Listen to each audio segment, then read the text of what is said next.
क्योंकि वृंदावन में स्पष्ट है, कूदब तुम पागल भये,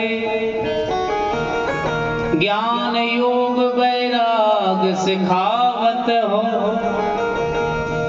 हमरे अंग भरे घन श्याम ललाजू, श्वास बसे घन श्याम उदार।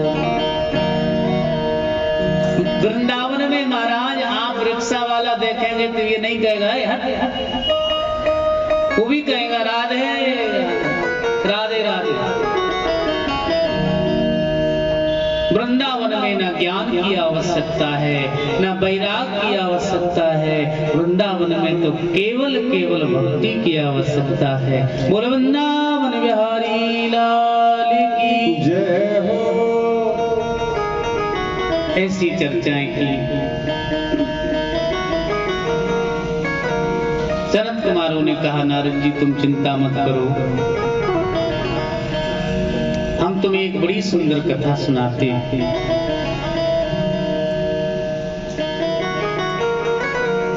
सनत कुमारों ने नारद बाबा से कहा, तुमने वेद वेदांत नहीं सुनाया? नारद जी बोले, एक बार नहीं, गीता पाठो मोहर मोहर कई बार। फिर उन्हें जागृति नहीं भई? बोले जागृति तो हो गई और फिर सो जाए। नारद जी बोले, अब तुम जो है भागवत सुनाओ। और महाराज गंगा जी के तट पर ज्ञान वैराग के निमित्त नारद जी कथा सुना रहे, भागवत कैसी है। तब उन्होंने कहा, महाराज भागवत बड़ी पावन है, मैं आपको बताता हूं। जिंदा तो जिंदा, मरने के बाद भी यदि भागवत सुनी जाए तो उसकी भी मुक्ति हो जाए। बोलो राधे। मैं आपको एक कथा सुनाता हूं। नारद जी बोले, बताओ। कि तुंगभद्रा तटे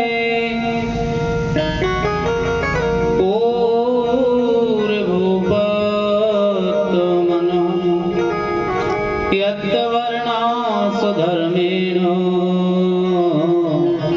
सत्कर्मा तत्पर। बड़ी अच्छी बात है, सुनना आप गौर से।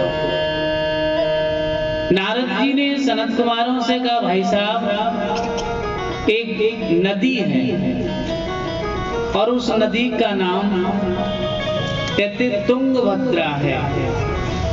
तुंगभद्रा नदी के किनारे एक बहुत सुंदर नगर बसा, जैसे हम लोग गोमती जमुना के किनारे हम लोग बसे, ऐसे महाराज तुंगभद्रा नदी के तट पर एक गांव बसा है और उस गांव का नाम है उत्तम नगर।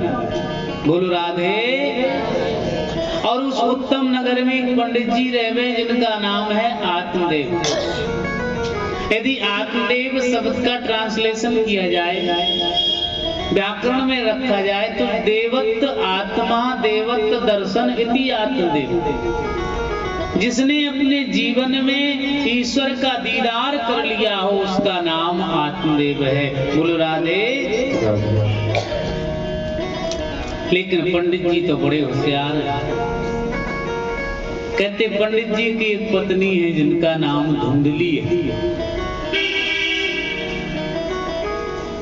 पंडित जी बेचारे खूब पूजा पाठ करें और पत्नी बेचारी का अच्छी ठंडी हो जाए जनवरी तो नहाना ही बंद कर दें। बोलो राधे राधे। कई लोगों को देखे, हम लोग जब पढ़ते थे तो 2-4 लड़के और रहते थे साथ में। अब उसमें एक लड़का इतना होशियार था, वो कब नहा ले कब खा ले कोई पता ही नहीं। और ठंडी में तो पता ही नहीं, तेल लगा के फिट और चंदन लगा के फिट हो जाए। हम लोग पढ़े तो गुरुजी कहें, देखो यार भैया तुम तो नहाते हो, लेकिन हमने उसको देखो कितना संस्कारी बालक है, कभी उसको नहाते ही नहीं देखते।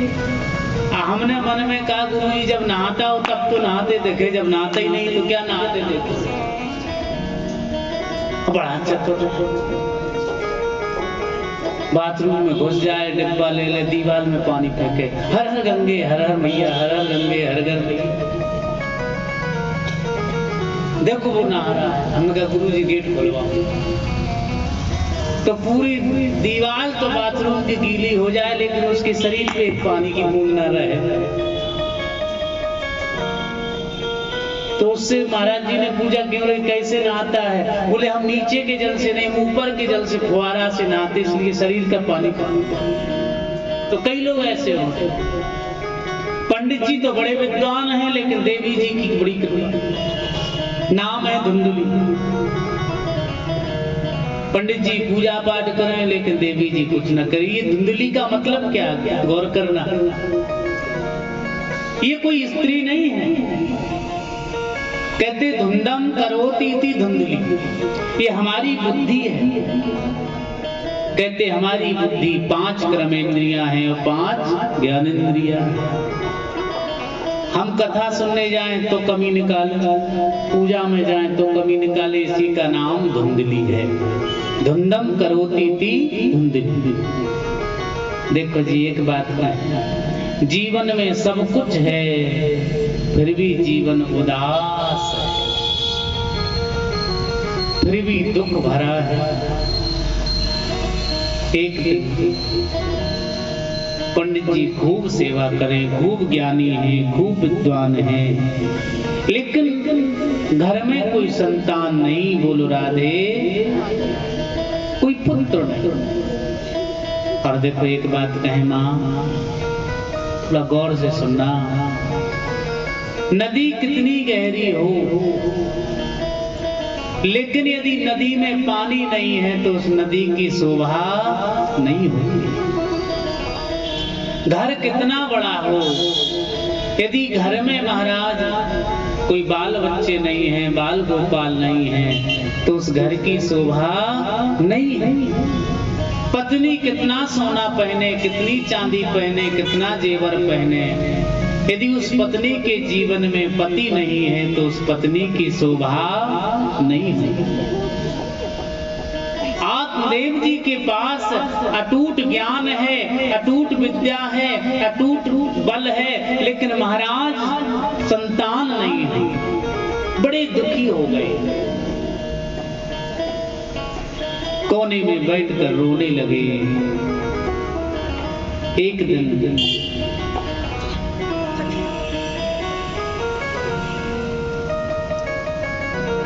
बैठे बैठे चिंतन करने लगे कि मेरे कोई पुत्र नहीं है, मेरे कोई बेटा नहीं है। देखो एक बात कहें, लोगों के अंदर वैराग आता है कि हम घर छोड़ देंगे, बुरा मत मानना।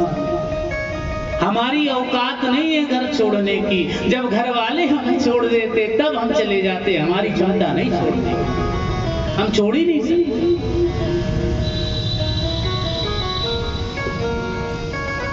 कहने करने में, कथनी में अंतर है मेरे प्यारे। संसार को हम नहीं छोड़ सकते हैं। ते उबरे ते काल जे राखे रखे। पंडित जी ने घर द्वार छोड़ा और चल पड़े। जंगल में जाकर के कोने में बैठकर रोने लगे। एक महात्मा जी आए, पूछा पंडित जी रो क्यों रहे हो? कि कथम रोदसी विप्र त्वं काते चिंता बलीयसी। अरे महाराज तुम क्यों रो रहे हो? महात्मा, अच्छा कोई रो रहा हो और उससे कहा अच्छा भाई साहब शांत हो जाओ, तो और रोने लगता है।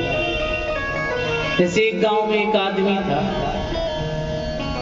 पत्नी बेचारी ठीक थी लेकिन आदमी बहुत लड़नकर था। सबसे लड़े, पूरे मोहल्ला में लड़े, जहां मन गए वहीं लड़े, कुट कुट के चला आए घर में। एक दिन पत्नी ने हाथ जोड़े, प्रार्थना की कि तुम किसी से गुड्डू के पापा लड़ा न कर,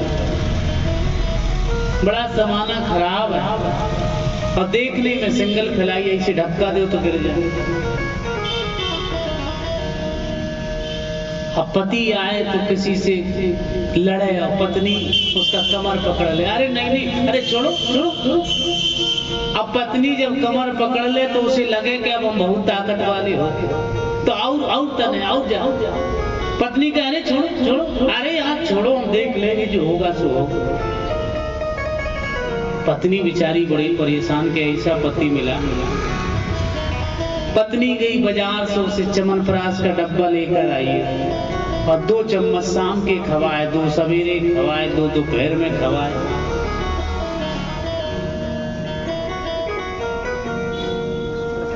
डॉक्टर के पास ले गई, बोले भाई साहब इनका इलाज करो। डॉक्टर बोला भाई साहब इनका इतना इलाज हो चुका कि इनका इलाज होना ही बंद हो गया, अब तो तुम घर ही में करोगे। रोज च्यवनप्राश खिलाए।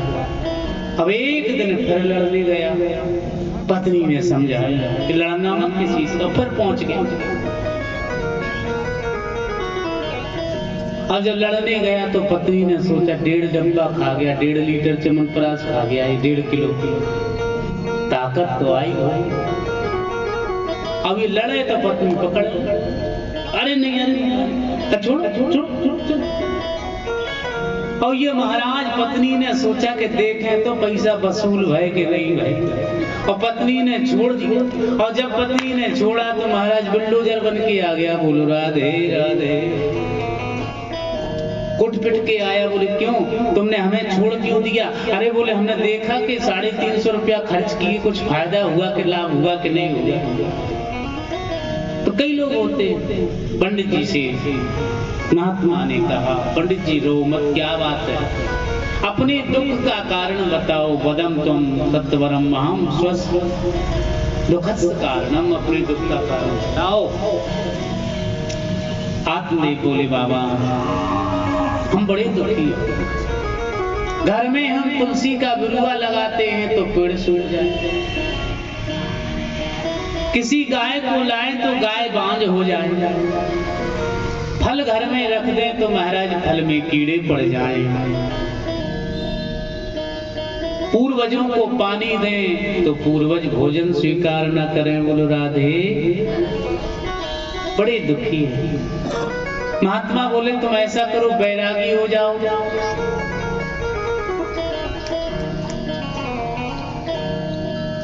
आत्मदेव जी बोले वाह महाराज, गृहस्थी का जो आनंद है वो क्या आनंद है साहब, सबसे बड़ा आश्रम गृहस्थ जीवन है। बोलो राधे। जब छोटे छोटे नाती पोता दादा दादी करते हुए हृदय पर सवार होते हैं, गोदी में आते हैं, तो ऐसा लगता जैसे वैकुंठ की प्राप्ति हो गई। बोलो राधे।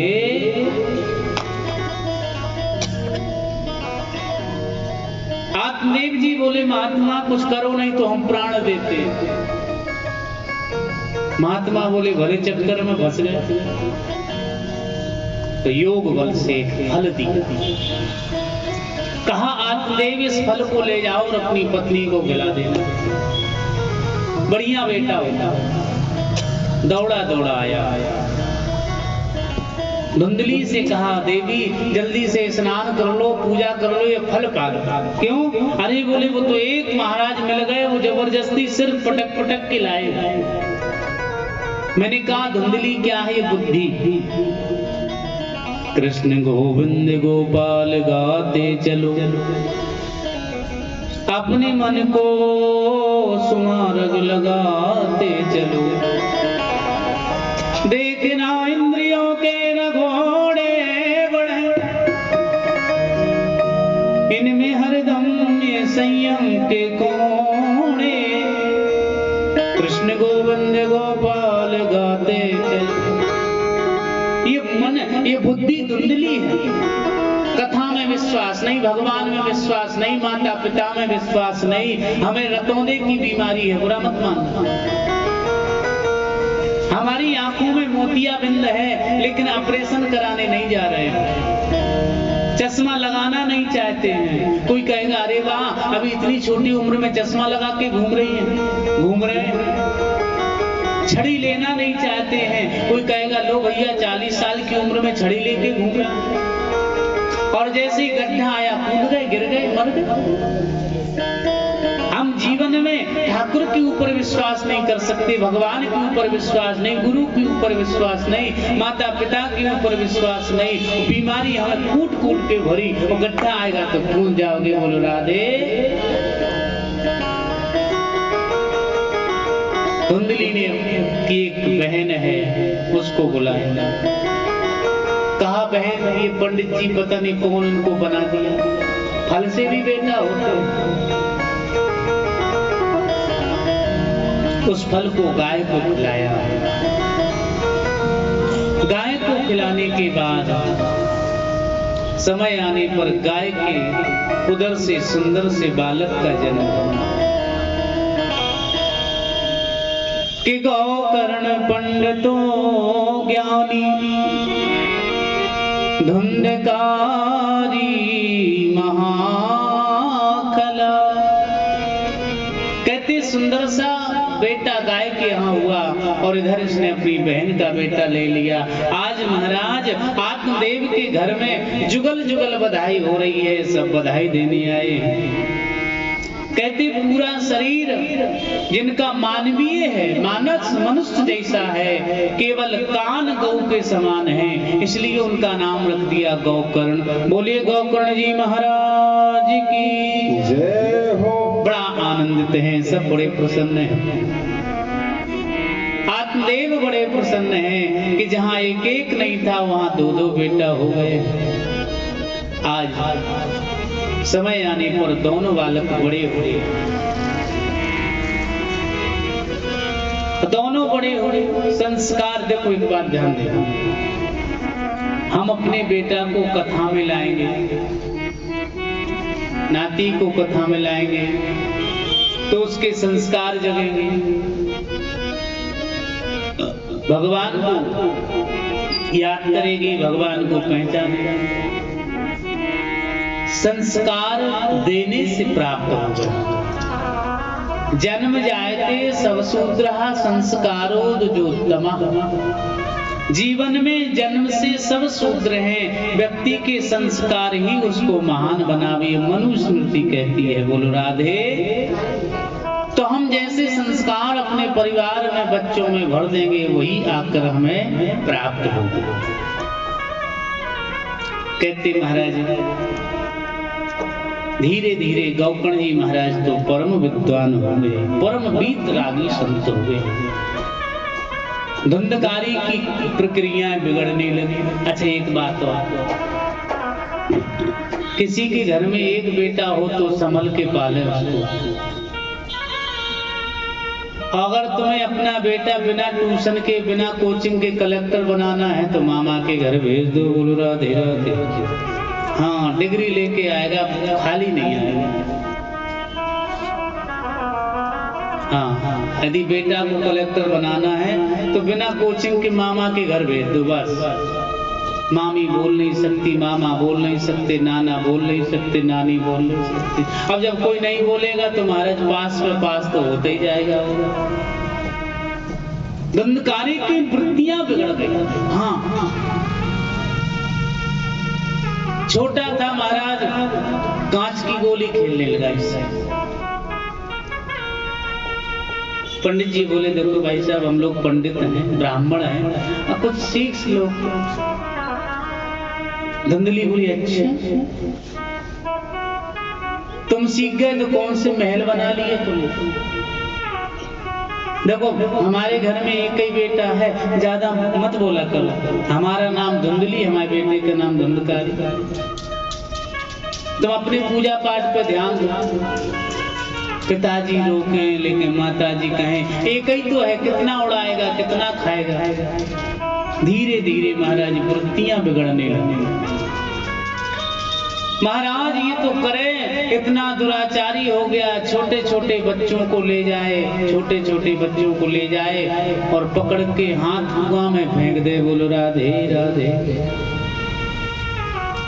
बूढ़ी बूढ़ी माताओं को ले जाए, माता जी कहें बेटा थोड़ा ट्रक आ रहा, हमको बाईपास हाईवे से उधर निकाल, तो उधर की कहे कौन ट्रक के नीचे खड़ा कर दे और गोविंदा नमो नमः हो जाए, ऐसे कृत करने लगे। आत्मदेव जी महाराज दुखी हो गए। कल दुखी थे कि हमारे घर में कोई बेटा नहीं है, हमारे पास कोई संतान नहीं है। आज भगवान से कहते हैं ठाकुर जी ऐसा पुत्र मुझे नहीं चाहिए था। बोलो राधे। काले कर्म ईश्वर मिथ्या दोष लगाए। हमें समाज में हमें दायित्व है कि हमारा बेटा बड़ा हो गया, हमारी बेटी बड़ी हो गई, वो कहाँ जा रही है, क्या कर रही है, ये गार्जियन का अधिकार है। कहते महाराज आत्मदेव जी महाराज रुदन करने लगे, घर को छोड़ा, चल रे योगी,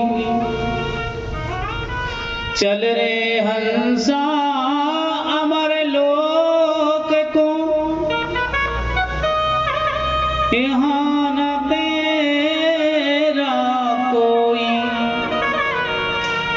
जग वालों का हुआ सवेरा,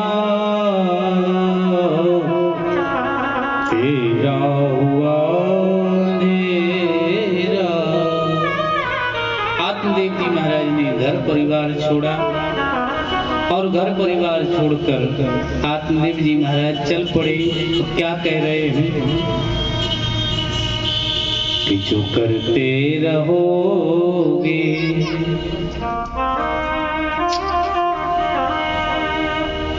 देखो ये खुशी बिहार का लौनी है, आप खुश कोई दिखाई नहीं दे रहा। दोनों हाथ उठाओ, दोनों उठाओ, उठाओ माता जी, कुर्सी पर बैठ के उठाओ, उठाओ। जो करते रहोगे भजन धीरे धीरे, भजन धीरे